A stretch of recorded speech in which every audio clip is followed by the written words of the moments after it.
ঘাস কি গরুর খাওয়াবেন?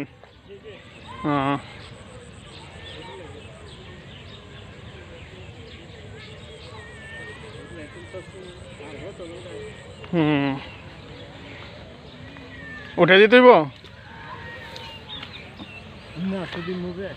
মোবাইল থাকলে কি হয়েছে? দেখেন যদি উঠে দেওয়ার দরকার আমি দিই, উঠে দিই, সমস্যা নেই।